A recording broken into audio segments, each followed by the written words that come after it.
जय श्री राधे, जय श्री श्याम। आज की जो कथा है वो बड़ी ही सुंदर कथा है। आज का जो वर्णन होने वाला है वो ये है कि आप में से कई भक्तों ने बहुत प्रश्न किए हैं कि सर्वप्रथम तो आपका जो संदेह है कि शास्त्रों से हमारे जो चैनल पे कोई भी जो भी कथा डाली जा रही है वो सब कथाएं शास्त्रों की हैं, वेदों की, पुराणों की और शास्त्रों से ही ली गई हैं।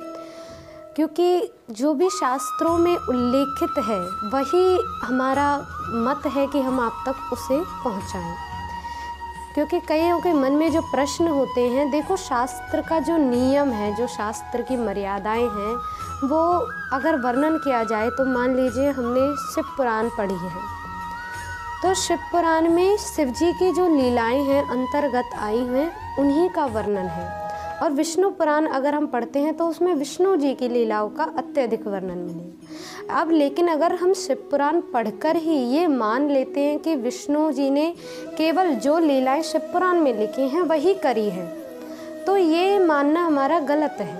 क्योंकि विष्णु पुराण पढ़कर ही हमें वास्तविक विष्णु जी के बारे में ज्ञात हो सकता है। शिव पुराण में उतना ही उल्लेख आएगा जितना शिव जी के साथ में विष्णु जी का जो लीलाओं का वर्णन रहा। तो ज़्यादातर मेरा केवल आपसे यही कहना है कि आप सभी शास्त्रों की प्रत्येक कथा पर एक निरपेक्षता भाव से विश्वास करना चाहिए। मतलब निरपेक्षता भाव वो होता है, गीता में उल्लेखित आता है कि निरपेक्षता भाव उसे कहते हैं, जैसे मान लीजिए आपसे किसी ने कहा कि ये गंगा मैया है, तो क्या आपको उस समय परिणाम चाहिए? क्या आप ये विचार करेंगे कि गंगा मैया खुद प्रकट होकर के हमें दिखाए और हमसे कहे कि मैं गंगा हूँ तभी हम मानेंगे? ऐसा तो नहीं, बल्कि हम उस बात को स्वतः मतलब अपने आप ही स्वीकार कर लेते कि हाँ ये गंगा है, हमें मानने के लिए कोई प्रमाण नहीं चाहिए।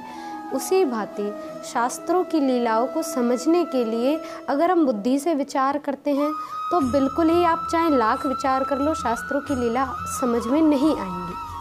क्योंकि ये लीलाएं हैं एक विश्वास और आत्मस्वरूप की। क्योंकि हमारा जो हमने पिछली कुछ वीडियो में मनवंतर इत्यादि का वर्णन किया है, आप उन वीडियोस को देखें तो आपको समझ में आएगा कि जो मनवंतर रहे हैं उनमें सृष्टि कितनी बार, मतलब कि हर सृष्टि के अधिपति कोई हैं, सप्तऋषि कोई हैं, इंद्र कोई है, अलग अलग मनवंतर के अलग अलग देवता, अलग अलग अधिपति होते हैं और अलग अलग मनवंतर में अलग अलग रूप से सृष्टि रची जाती है। और अलग अलग रचने के कारण ही किसी शास्त्र में किसी मनवंतर की सृष्टि का वर्णन है और किसी शास्त्र में किसी मनवंतर का।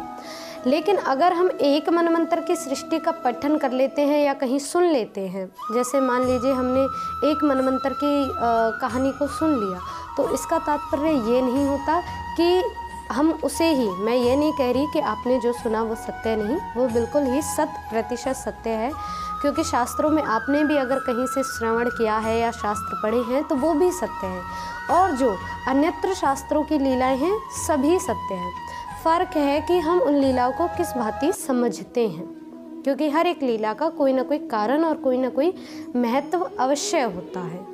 हर एक लीला की हर एक क्रिया की प्रतिक्रियाएं अलग अलग होती हैं। ऐसा नहीं कि हमने कहा कि जैसे राम जी का जो जीवन रहा, एक उदाहरण मात्र हम कहते हैं कि राम जी का जीवन, जैसे अब आप मान लेते हैं कि इसी त्रेता युग में राम जी थे।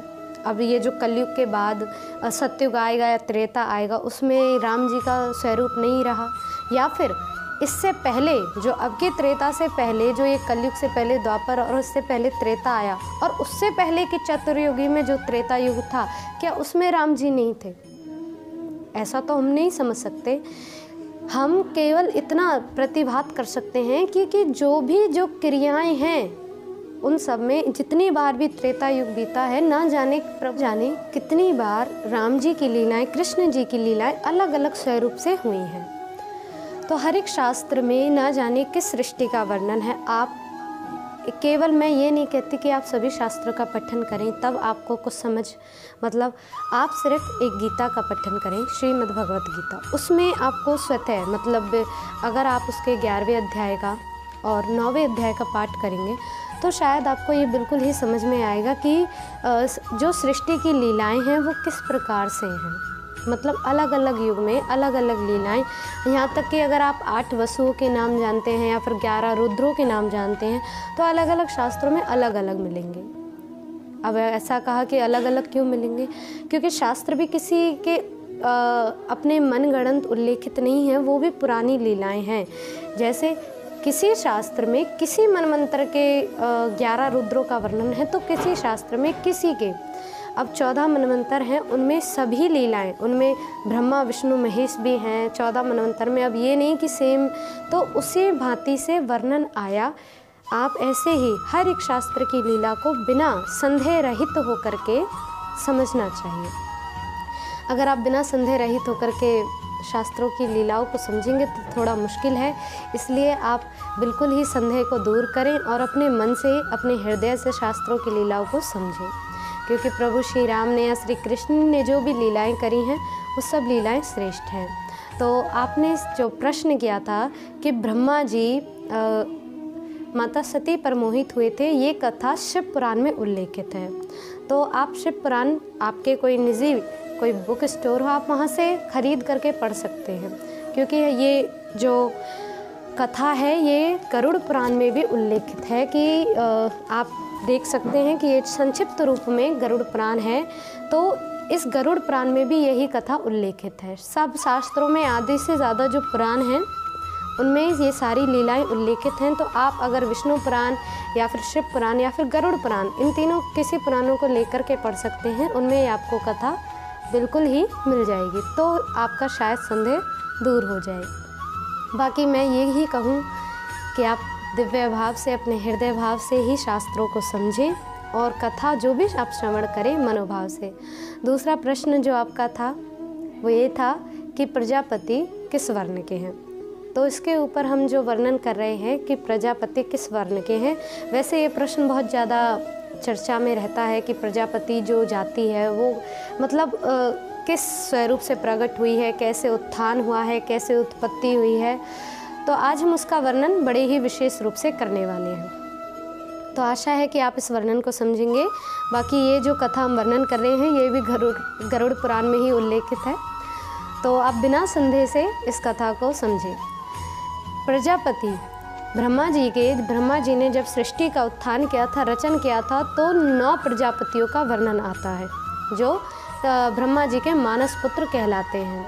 9 प्रजापति आंगिरस, अत्रि, मरीचि, दक्ष, क्रतु, भृगु, वशिष्ठा, पुलस्त्य और पुलह। मतलब ये जो 9 प्रजापतियों का वर्णन आया है, इनसे, इनकी सृष्टि से आगे चल के क्षत्रिय हुए हैं, ऋषि हुए हैं या फिर ब्राह्मण हुए हैं। अलग अलग वर्ण इन 9 प्रजापतियों से जन्मे हैं। लेकिन ब्रह्मा जी ने केवल 9 प्रजापतियों का ही उल्लेख नहीं किया। ब्रह्मा जी का जो उल्लेख रहा है, ब्रह्मा जी ने 11 प्रजापतियों का उत्थान किया था, जिनमें से 2 प्रजापति गुप्त रूप से, मतलब उनका उल्लेख ज़्यादातर वर्णन में नहीं आया क्योंकि वो ब्रह्मा जी के सहित सृष्टि लीलाओं में नहीं रहे थे, इसलिए। तो ब्रह्मा जी ने 11 प्रजापतियों का उत्थान किया था, जिनमें से ये 9 प्रजापति सृष्टि के रचन में, कार्य में ब्रह्मा जी के साथ रहे थे। और 2 प्रजापति थे वेदप्य और वेदवित। ये दोनों ब्रह्मा जी ने जब इनको प्रकट किया था तो ये दोनों उसी समय ब्रह्मा जी और सब अपने प्रजापति ऋषियों को छोड़ करके चल दिए थे वन की ओर। तो इधर मरीचि इत्यादि से अब जो वंश उत्पन्न हुआ, कश्यप, सूर्य से क्षत्रिय वंश इत्यादि, अत्रि जी से चंद्रमा इत्यादि, ये सब वंश सृष्टि में विभाजित हो गए थे। इधर वेदप्य बड़े भाव से संत जन की ओर में, भाव में, वन में तपस्या करने लगे। और इधर वेदविद कुछ दिनों तक, उन्होंने कुछ वर्षों तक तपस्या की थी। फिर मन में विचार आया कि क्यों ना मैं एक सृष्टि उत्थान में लग जाऊं। तो वेदवित ने अपना विवाह संस्कार कर एक सृष्टि उत्थान की ओर बढ़ गए। इधर वेदवित जब सृष्टि उत्थान की ओर बढ़े थे तो वेदप्य अपने संलग्न रूप से, सद्भाव से तपस्या में संलग्न थे। अब वेदवित मन में विचार करने लगे कि ऐसा क्या करें जिससे कि हमारा जीवन आजीविका स्वरूप चल सके। तो उसी क्षण ब्रह्मा जी ने अपने सब पुत्र मानस पुत्रों को बुलाया और एक यज्ञ की रचना करी। लेकिन अब उस यज्ञ की रचना में बिना यज्ञ बिना कलश के यज्ञ सफल कैसे हो सकता था। तो ब्रह्मा जी कहने लगे अपने पुत्रों से कि जाओ कलश लेकर के आओ मिट्टी का। तो अब कोई जब कलश लाने की आज्ञा दी थी तो पहले तो जो 9 प्रजापति थे, कोई चांदी का कलश लाया, कोई सोने का कलश लाया। तो इधर विष्णु भगवान ने कहा कि इन कलशों से यज्ञ पूर्ण नहीं हो सकता, मिट्टी का कलश लेकर के आओ। सब जगह 9 प्रजापति भ्रमण करने लगे लेकिन कहीं पर भी मिट्टी का कलश उन्हें नहीं मिला। तो ब्रह्मा जी अब मन में उदास होने लगे। तो इधर विचार ही कर रहे थे कि विष्णु भगवान ने कहा कि तुम्हारे जो 2 पुत्र हैं और जो मानस पुत्र हैं, वेदप्य और वेदवित को बुलाओ और वो मिट्टी का कलश का उत्पादन करेगा। वेदवित को बुलवाया और कहा कि क्या तुम मिट्टी का कलश का उत्पादन कर सकते हो। वेदवित ने इस बात को स्वीकार किया और कहा कि प्रभु मैं मिट्टी का कलश तो उत्पादन कर सकता हूँ, लेकिन उसके लिए मुझे वस्तु चाहिए। तो बोले क्या वस्तु चाहिए।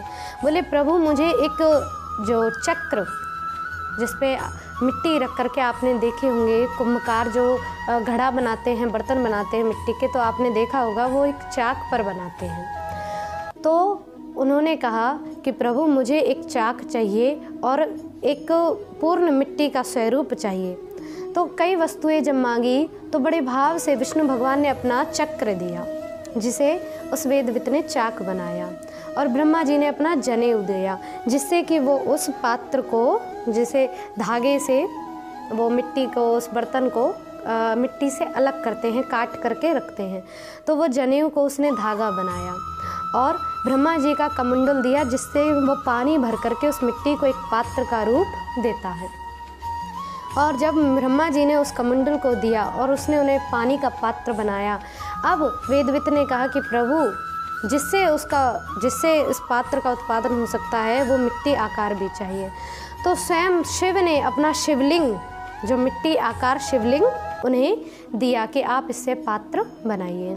तो जैसे मिट्टी रखी जाती है चाक पर, वो एक पिंडी स्वरूप होती है, और उसी पिंडी स्वरूप को उस वेदवित ने एक पात्र बनाने का स्वरूप मान लिया। तो ऐसे करके जब अब मन में सोचने लगे कि क्या करें जिससे अब ये चाक कैसे घूमे, तो भगवान शिव ने अपना त्रिशूल उन्हें एक लाठी के रूप में दे दिया, जिससे कि वो उस चाक को घुमा सकें, उस चक्र को चला सकें। इन 5 वस्तुओं को स्वीकार करके बड़े ही भाव से अब वेदवित ने उस मिट्टी के कलश को पात्र रूप में बना दिया। अब जैसे ही मिट्टी का वो कलश पात्र बनाया और ब्रह्मा जी को दिया, तो ब्रह्मा जी बड़े ही प्रसन्न हुए और कहा कि आज से ये 5 की 5 वस्तुएं जो हमने तुम्हें दी हैं, ये तुम्हारी आजीविका का स्वरूप बनेंगी। वेदवित इस बात से बड़े ही प्रसन्न हुए और उस दिन से उनका नाम हो गया कुंभकार। तो कुंभकार नाम पड़ने से उनके जाति स्वरूप का भी नाम कुंभकार हो गया। लेकिन अब मन में विचार करने लगे कि नाम तो कुंभकार पड़ ही गया था, तो दूसरा वर्णन किया कि इन्हें 5 वस्तुएं दी थी, इसलिए इन्हें भगत जी भी कहा जाता है। तो मन में विचार करने लगे कि जब कलश ब्रह्मा जी के पास आया तो लेकिन फिर भी उस कलश में पूर्णता नहीं हो पाई, मतलब उस कलश में परम सिद्ध स्वरूप नहीं हो पाया। अब इतना सोच ही रहे थे कि ब्रह्मा जी से विष्णु भगवान कहने लगे कि ये पात्र तब तक परिपूर्ण नहीं कहलाएगा जब तक इसमें ये अभिमंत्रित नहीं होता, इसका जल अभिमंत्रित ना किया जाए। सब देवता अपने मंत्रों द्वारा उसे अभिमंत्रित करने लगे, लेकिन फिर भी उस पात्र की पूर्णता हो नहीं पाई। तब विष्णु भगवान ने कहा कि अरे ब्रह्मा, जाओ अपने दूसरे पुत्र को भी इस यज्ञ में आमंत्रित करो, वेदव्य को, और उन्हीं के हस्तकमल के हस्ताक्षर मंत्र से ये परिपूर्ण होगा कलश। अब मन में विचार कर ब्रह्मा जी ने वेदव्य को उस ध्यान समाधि के द्वारा बुलाया और कहा कि पुत्र आप आओ और यहाँ आकर इस यज्ञ को सफल करो। वेदव्य अपने पिता ब्रह्मा की बात को सुन करके अपनी समाधि छोड़ करके उस यज्ञ की ओर आई और उस कलश को लेकर के हाथ में अभिमंत्रित किया। और जैसे ही वो कलश अभिमंत्रित हुआ तो बड़े ही प्रसन्न हुए ब्रह्मा जी, और उस ब्रह्मा जी स्वरूप को वेदव्य को कहा कि तुम जो प्रजापति स्वरूप से तुम्हारा जो उत्पादन हुआ है, उत्कर्ण हुआ है, आज से तुम उसी रूप से सृष्टि का उत्थान करो। मतलब कहा कि ये जो 9 प्रजापति हैं इन्होंने अलग अलग वर्ण का उत्थान किया है, लेकिन तुम अपने इस वर्ण का उत्थान करो जिस वर्ण से तुम पैदा हुए हो, मतलब प्रजापति वर्ण से तुम पैदा हो और इसी वर्ण का उत्थान करो। ये बात सुनकर के बड़े ही प्रसन्न हुए वेदव्य और वेदविद। अब इधर ये दोनों भाई थे, लेकिन अंतर क्या था? जो कुंभकार हैं उनमें भी 2 विभाजन हैं। 2 विभाजन कैसे? एक प्रजापति वर्ण है और दूसरा कुंभकार वर्ण है। तो जब वेदविद ने कुंभ का स्वरूप निर्माण किया था तो उनसे उनका वर्ण मतलब कुंभकार वर्ण का उत्पादन उन्हें कर दिया गया था कि आप कुंभकार वर्ण के हो, आपने कुंभ का निर्माण किया है, इसलिए आप कुंभकार कहलाते हो और आपसे होने वाली संतानें भी इसी कार्य को करके कुंभकार कहलाएंगी। तो उनका नाम कुंभकार से अब लोग उन्हें कुम्हार भी उच्चारण करके बुलाते हैं, उन्हें कुम्हार भी संबोधन करते हैं। लेकिन इधर जो वेदव्य थे वो परम प्रजापति थे, मतलब कि वेदव्य तपेश्वरी थे और पूर्ण रूप से दिव्य स्वरूप थे और दिव्य स्वरूप के कारण ही अब प्रजापति का जो स्वरूप रहा उसके जो संतानें हुई वो परम प्रजापति कहलाते हैं, जो कुंभ का निर्माण नहीं करते लेकिन वो प्रजापति वर्ण हैं। लेकिन आजकल सब एक ही समझते हैं क्योंकि कुंभकार और प्रजापति दोनों भाई भाई थे। तो वैसे तो अगर समझा जाए तो सभी ब्रह्मा जी की ही संतानें हैं, प्रभु की ही लीलाएं हैं, लेकिन ये दोनों अलग अलग वर्ण हैं। जो कुंभकार हैं वो वेदविद की संतानें हैं और जो मतलब कि कुंभ का निर्माण नहीं करते हैं, जिनके वंशज में मतलब जिनके पीढ़ियों में कुंभ का निर्माण नहीं होता है, अन्यत्र जो कार्य करते हैं, वो प्रजापति के मतलब वेदव्य प्रजापति की संतानें हैं। तो आशा है कि आप सबको ये समझ में आया होगा कि प्रजापति का जो वर्ण है वो क्या है। प्रजापति ना ही ब्राह्मण वर्ण है, ना ही क्षत्रिय वर्ण है, ना ही वैश्य वर्ण है। इनका जो वर्ण है वो पूर्ण रूप से ब्रह्मत्व वर्ण है, मतलब पूर्ण रूप से ब्रह्मा जी का वर्ण ये कहलाते हैं। क्योंकि अलग अलग जब ब्रह्मा जी ने 9 प्रजापतियों को जन्म दिया था तो 9 प्रजापतियों ने अलग अलग वर्ण की सृष्टि रच दी थी, जिस कारण से इनका जो वर्ण है वो विच्छेदित हो गया है। लेकिन वेदव्य और वेदविद से जो सृष्टि रचन हुई, जो उत्थान हुआ, वो परम ब्रह्मत्व सृष्टि कहलाती है। मतलब इसी कारण से आप कुंभकार को या प्रजापति को भगत जी इत्यादि कह करके उच्चारण करते हैं, संबोधन करते हैं। तो वास्तविकता तो ये है कि जो पूर्ण रूप से ब्रह्मा जी भी प्रजापति स्वरूप रहे हैं और इत्यादि, ब्रह्मा जी को प्रजा का पालन करने के कारण ही प्रजापति स्वरूप कहा जाता था।